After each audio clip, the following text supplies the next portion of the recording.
Last summer, my girlfriend and I took a road trip across a few small towns in the Midwest.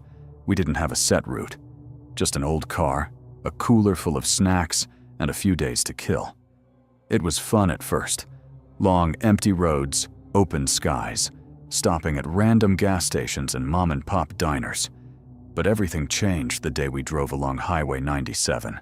We were somewhere in Indiana when we saw a giant yellow sign that read, "Wonder Circus, one night only.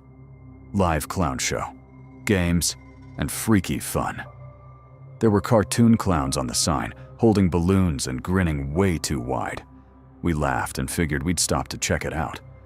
I mean, how often do you see a circus in the middle of nowhere? The parking lot was just a dusty patch of gravel off the side of the road. A big red and white striped tent sat in the middle, surrounded by rusty carnival rides that didn't seem to be working. There were no lights, no music, no crowds. It was just us and one other beat-up car with no license plate. I felt uneasy right away, but my girlfriend insisted it would be fun. "Come on, it's probably just locals doing something weird," she said. So we went inside the tent. It was dark and smelled like old popcorn and mold. A single spotlight lit the center of the tent, where 5 chairs were placed in a row facing a small, dusty stage. No staff, no other people. But before we could leave, we heard a squeaky voice from behind the curtain. "Ladies and gentlemen, welcome to the show." A clown stepped out onto the stage. He was tall, with long red hair sticking out from under his hat. His white makeup was cracked, and his red smile stretched from ear to ear. He didn't say anything else. He just stood there, staring at us. Another clown came out, this one smaller, crawling on all fours like a dog. Then another, and another. 4 clowns total, each one weirder than the last. We stood frozen as they began performing, spinning in circles, doing handstands, crawling on the floor, giggling softly. But their eyes never left us. It didn't feel like a show. It felt like they were watching us perform. Then, one of them reached into his oversized coat and pulled out a Polaroid camera. Without saying a word, he took a picture of us. Flash. He shook the picture and pinned it to a board behind the stage. That's when we noticed. It was full of pictures, dozens of them, all different people. Some smiling, some terrified, some crying. My girlfriend whispered, "We should go." As we turned to leave, we noticed something even worse. Near the tent exit, 2 more clowns were standing completely still, blocking the way. One of them had something shiny in his hand, what looked like a knife with red paint on it. At least, I hoped it was paint. I grabbed my girlfriend's hand and said loudly, "We're leaving." Now. For a second, none of them moved. Then all at once, every clown tilted their head sideways in perfect sync. I don't remember much of the next few seconds. Just us running, pushing past the 2 at the exit. One of them grabbed my shirt, but I slipped out and kept running. We jumped in the car and took off, spraying dust behind us. We didn't stop until we were back on the highway, miles away. Later that night, we called the police. They said they'd check it out. The next morning, we were curious. Stupid, I know. We drove back to the same spot, but the tent was gone. Completely. No sign it had ever been there, just an empty field. I don't know what we saw that night. A prank? Some weird underground group? A traveling freak show? I've Googled everything. Wonder Circus, Clown Tent, Indiana, Missing People Highway. Nothing ever comes up. But I know what I saw. And I know that somewhere out there, there's a Polaroid photo of me and my girlfriend, pinned on a board inside a dark tent, waiting for the next unlucky visitors. If this story creeped you out, please take a moment to subscribe to the channel. This story happened when I was 10 years old, on the day of my little cousin's birthday party. Her name was Ellie, and she was turning 6. My aunt had planned a small party in their backyard, with decorations, games, and a clown she hired off some local Facebook group. She said he was cheap and had great reviews. That was the first red flag. The clown was supposed to show up at 4 p.m., but he was late. Around 4:30, a rusty old van pulled up in front of the house. Out stepped a tall, thin man in a wrinkled clown suit. His white makeup looked smudged, and the big red nose on his face was chipped like cheap plastic. The smile he painted on was crooked, and one eye looked like it was tearing. I remember thinking he didn't look like a party clown. He looked like someone trying to look like one. But none of the adults seemed to care. They were just happy he showed up. He introduced himself as Giggles, but he barely smiled. He didn't do any tricks. No balloon animals. No magic. He just walked around, staring at the kids like he was studying them. He said really weird things too, like, "You smell like cupcakes," or "I like how your eyes shine." It made all of us uncomfortable. Even Ellie whispered to me, "He's creepy." Eventually, the clown disappeared. Nobody really noticed at first. The cake was being brought out, and everyone was distracted. That's when Ellie went missing. My aunt started yelling her name, asking all the kids if they'd seen her. I looked around and realized the door to the basement was open. I don't know what made me go down there, but I had this awful feeling. The basement in their house was unfinished, just concrete floors, low ceilings, and one dim bulb hanging from a chain. I crept down the stairs, calling her name softly. "Ellie, are you down here?" No answer.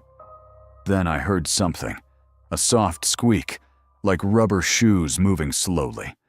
I turned and saw something move in the shadows. It was the clown. He was standing in the far corner of the basement, crouched down. I froze. He was holding Ellie's party hat in his hand and whispering something I couldn't hear. He hadn't seen me yet. I stepped back up the stairs slowly, heart racing, until one of the steps creaked. Loud. His head shot up, his eyes locked onto mine. I bolted upstairs, screaming for everyone. "He's in the basement! He has Ellie!" The adults rushed down and found her. She was sitting on the floor, dazed. The clown was gone. We never figured out where he went. The basement only had one exit, and nobody saw him leave the house. The cops came later, and my aunt tried to contact the number she used to book him, but it was disconnected. No trace of him online either. The Facebook post was deleted. Ellie didn't talk for almost 2 days after that. When she finally did, she told us what happened. The clown had told her he wanted to show her a secret game in the basement. He didn't touch her, just kept talking about how she was special and perfect for the show. He asked her to wear a different costume he brought, a clown costume. But she said no. She said he got angry, whispered something she didn't understand, then went quiet and just stared at the wall until I came down. Now, anytime she sees a clown, even a cartoon, she starts crying. I still wonder what would have happened if I hadn't gone into that basement. And I wonder even more, where did he go? This happened when I was 16. I had just started working part-time at a small grocery store in town. I didn't have a car yet, so I'd take the bus back home after my evening shifts. The last bus left around 9:45 p.m., and if I missed it, I had to walk 4 miles back. So I always made sure to be at the stop on time. One night in early October, I finished my shift and walked to the bus stop like usual. It was a quiet night, a little colder than usual, and the wind had that dry chill that comes just before winter. The bus stop was on a dim corner, across from an old, closed-down movie theater, the kind with broken signs and graffiti-covered walls. As I stood there alone, I noticed something odd across the street. Someone was sitting on the sidewalk under the old movie theater's awning. At first, I thought it was just a homeless person bundled in bright clothing, but then I saw the red nose and messy rainbow wig. It was a clown. I chuckled nervously. Maybe it was someone coming from a Halloween party. But when I looked again, the clown was standing up, facing me. He was still across the street, but even from that distance, I could see his painted smile stretching unnaturally across his face. His eyes were dark, empty. I turned my head away and checked my phone. No signal? I stared down the road, praying the bus would show up soon. Then I heard a faint squeaking noise, like a rubber toy being squeezed over and over. When I looked up again, the clown was standing closer now, at the edge of the sidewalk across the road. He was holding something in his hand, slowly squeezing it. Another squeak. It was a red balloon dog. I tried to ignore him, but I couldn't stop looking over. Every time I glanced, he was a little closer. Still on the opposite side, but definitely walking in short bursts while I wasn't looking, like some weird game of red light, green light. Finally, he stepped off the curb and started crossing the street. I backed away from the bus stop and shouted, "Hey, stop! What do you want?" The clown didn't answer. He just kept walking. I turned and ran. I didn't know where to go.